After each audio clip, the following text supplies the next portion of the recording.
All right, how's everybody today? Okay, good, good, good. We are going to wrap up ellipses today.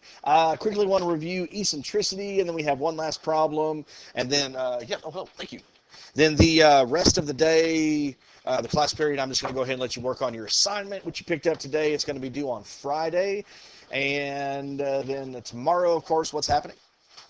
Okay, the quiz. So depending on what happens tomorrow in class will depend on the circle assignment. Not really an assignment. It's going to turn more into a bonus feature.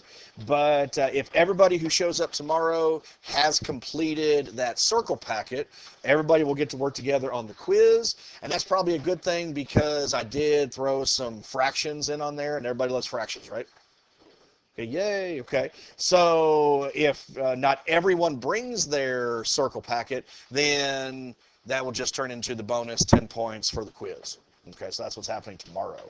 And then I think Friday, your homework's going to be due. We'll talk about it. I'll have an exit ticket, and then we should be able to go ahead and start hyperbolas. Want to start them tomorrow, but we'll actually really get into them probably on Tuesday of next week. Okay, questions about what's happening?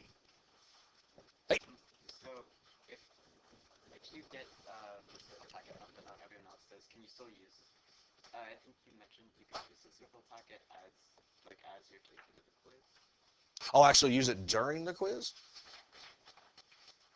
That one, let me think about. Okay, I'll think about that one.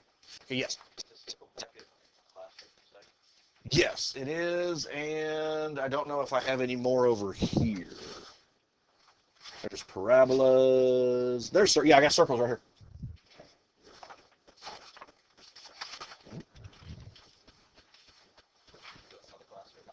Yeah, it's also right there. All right, so you can come get one. All right, but it is always on the classroom. All right, good, good, good. Anything else? Okay, well, let's kind of review eccentricity. Let's see here. Now, it's always going to be found the same way. C divided by A, the distance to a focal point divided by the distance to a vertex. And each conic was going to have a different type of value or values associated with that. It was just a numerical value that kind of characterizes the curvature of your graph. Kind of lets you know exactly what it is you're talking about. Okay. Does anybody remember what was the eccentricity of a circle? It was 0. The eccentricity of a circle was 0. Okay. Because there are no foci. That's right. At this time, can we have all boys and girls tennis and softball players to the West Gym for their physicals, please? That's all boys and girls tennis and softball. Thank you. Does that apply to anybody in here? Full house? Okay. Anybody else? All right. So let's see here. Who haven't I talked to in a while? How about Jane? Okay, what was the eccentricity of an ellipse?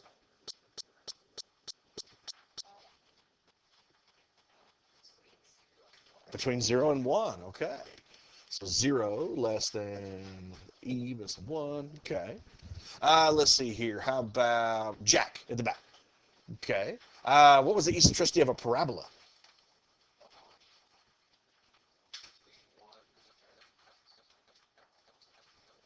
This one wasn't a span. It was a specific number. Not 2. 1. There we go.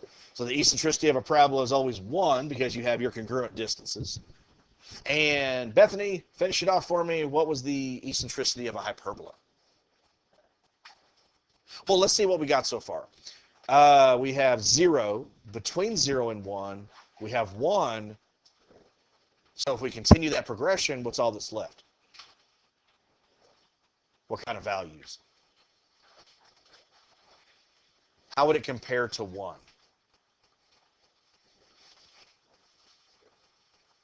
That would include it. So we could say 2 is what compared to 1? Greater, there we go. So I'm looking for any value larger than 1. So eccentricity greater than 1.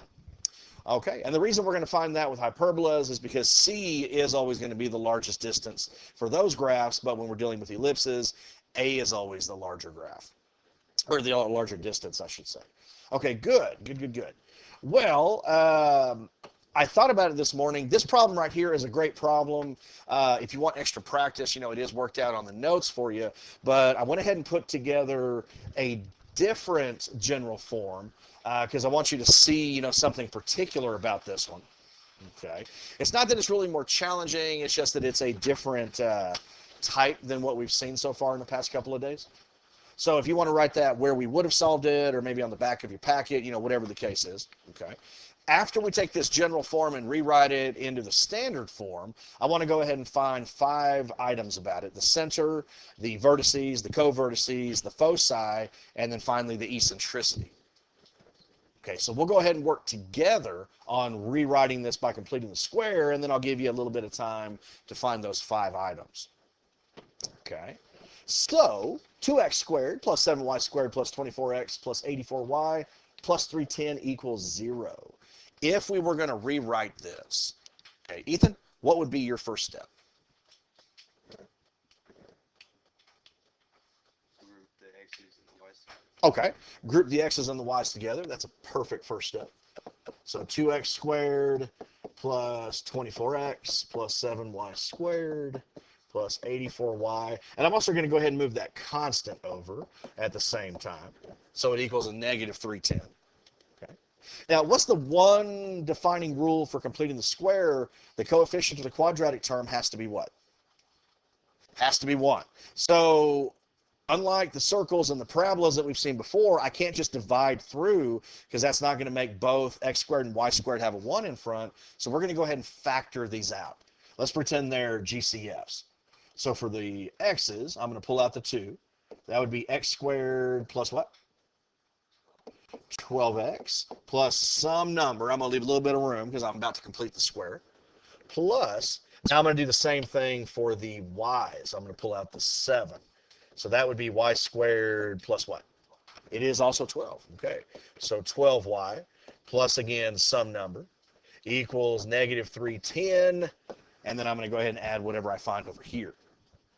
Okay, so let's see. How about Enzo? How do I complete the square? How would I fill in those blanks? Uh-huh. So you divide by 2, and then one more thing. And then square it, yes. So these linear coefficients, okay, they're both the same. So that makes that easy. I'm always going to divide by 2 and square. That's what we call completing the square. So what is that? 36. Okay. So I'm going to go ahead and put a 36 here. So I'm going to add 72 on the other side. Okay, so this is something you can easily forget. Where did I get that 72 from?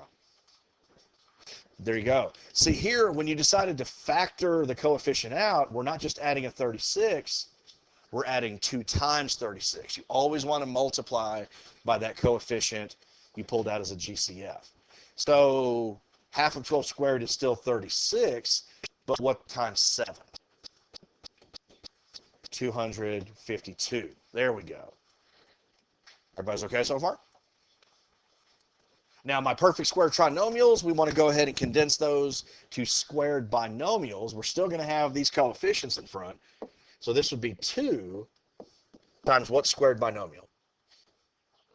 X plus 6. X plus 6 times x plus 6 would give me that previous trinomial. Plus 7. It's going to be identical, just a y. Plus 6 squared equals negative 310 plus 72 plus 252. 14. Okay, now it's starting to look like an ellipse, okay, but there's something I'm missing. There you go. It has to equal what? Has to equal 1. So whatever constant you have, go ahead and divide by that to ensure you're 1. That means I just have to divide the others by that as well. So 2/14 will reduce. I'm going to end up with x plus 6 squared over 7. 2/14, 1/7, plus y plus 6 squared. Okay, the 7/14 would end up being 1/2. Okay, equals 1. And there's my standard form. Remember, ellipses are always based on sums. Hey, go right back. Yes. What's not a required thing? Oh, okay. Well, you tennis players, you're always making an awful racket, so let's play with rackets. Okay. Okay. Sounds like a lot of you loved that joke. See, I don't know the scores. Like they say, love. That one was kind of a stretch, but okay. What does that mean anyway? What does that mean in tennis? Teachers, please start an announcement. Love means zero? We have all Oh. boys and girls golf to the West Gym for their physicals. That's boys and girls golf. Thank you. Does anybody in here play golf? Oh, yes, and you're about to go for your presentation. Okay. All right. Now, what I was saying, the ellipses are always based on sums, so you're always going to be adding these two fractions. You don't ever want anything in front of these squared groups in the numerator. Okay, so that's why it's very possible sometimes that your denominators themselves, a squared and or b squared, could be fractions. And that's very possible. So why do you think I chose this particular general form to work with today? What's different about this one than the ones we've seen over the past couple of days? This equation. There you go. Both A and B, neither of them are perfect squares. Again, that's much more likely to happen. All right. So I'm going to go ahead and kind of get the ball rolling. What would the center be? Okay, so HK, again, we take the opposites. So -6, -6. What is A? Square root of 7. And that means B would be square root of 2. Remember, in the equation, those denominators are always a squared and b squared. So we take the square root in order to see what our actual distances are. Okay, so we're not going to go with decimals. We're not going to approximate them. Use the radicals. Go ahead and find me the vertices, the foci, the eccentricity, and what else do we want to find? If there's something I'm missing. Covertices. There you go. Sorry, I was blanking today. All right, so I'm going to go ahead and give you, I was giving every other class about 3 minutes, and that seems about enough time. Okay, if not, maybe another minute longer. Okay.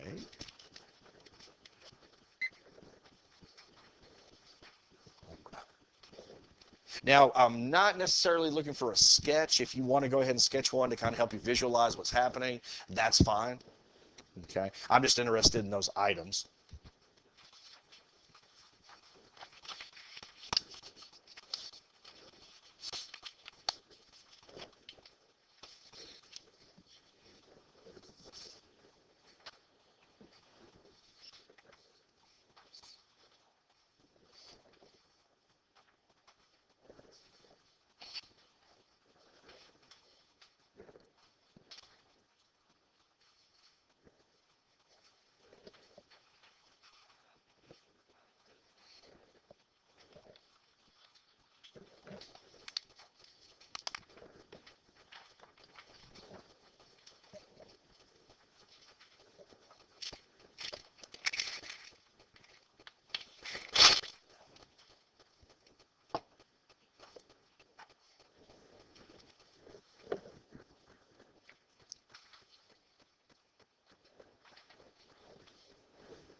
Okay, that's 3 minutes. Do we need maybe a few more seconds? We good? Okay. All right, so all I'm looking for is just 4 more items. Let's see if we can't get somebody up here to help me out with the vertices and the foci.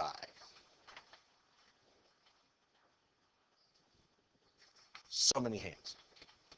Okay, so random number generator, unless anybody wants to volunteer. Okay, well, let's see what we got here. Random number generator, 34. No, that's Dylan.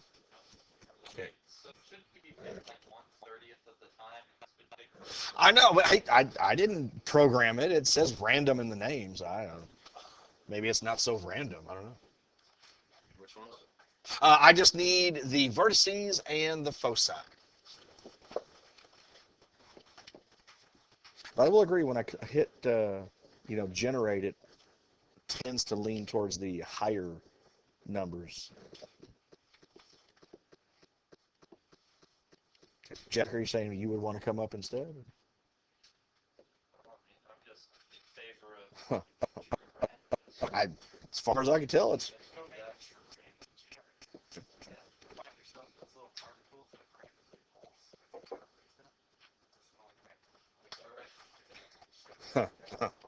Okay, so he says the vertices, -6 plus or minus the square root of 7, -6, and foci, -6 plus or minus square root of 5, -6. Okay, so first off, how did he know that the major axis was running horizontally? There you go. The larger denominator is always a squared, and it's below x. Okay, so it's horizontal. Is everybody okay with the square root of 5 being the distance c? Does anybody want me to elaborate on that? Or what was the relationship between the three? What was the longest? A, B, or C? A was the longest, so it was b squared plus c squared equals a squared. Okay, good. Well, all we need is the eccentricity and the co-vertices. Jack, did you want to do that? There we go. The eccentricity is c divided by a. So what I'll have you do is just write it out and rationalize it, and then I'll go ahead and approximate it. We'll talk about that. All right.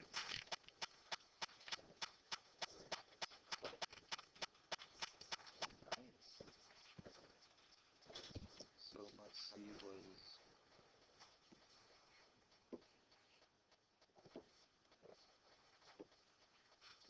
Okay. So that's the eccentricity, c divided by a. Yeah, so then you just rationalize it and you get. Just 1 over. Okay. 7. And is there any way to simplify square root of 5 times square root of 7? Yeah, root 35. There you go. Because they have the same root, you can go ahead and multiply the radicands. Okay. I'm just going to trace this guy. Okay. Here we go. All right. Perfect. And then I'll approximate it from there. Okay. Now all we need are the co-vertices. Wait, so how do you even solve those? Well, let's see. The co-vertices, what length is always on them? B, right? B, right? Okay. So here, if the major is horizontal, then the minor must be vertical. That's exactly right, because we won't be doing any rotations. Oh, so then you've got to add to your y. There you go. So it'll be -6.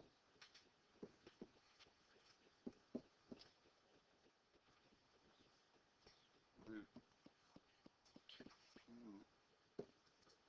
Yeah. Okay. Because that is B. Yep. That's your co-vertices. That's exactly right. Perfect. All right, good. And let's take a look at the approximation for the eccentricity.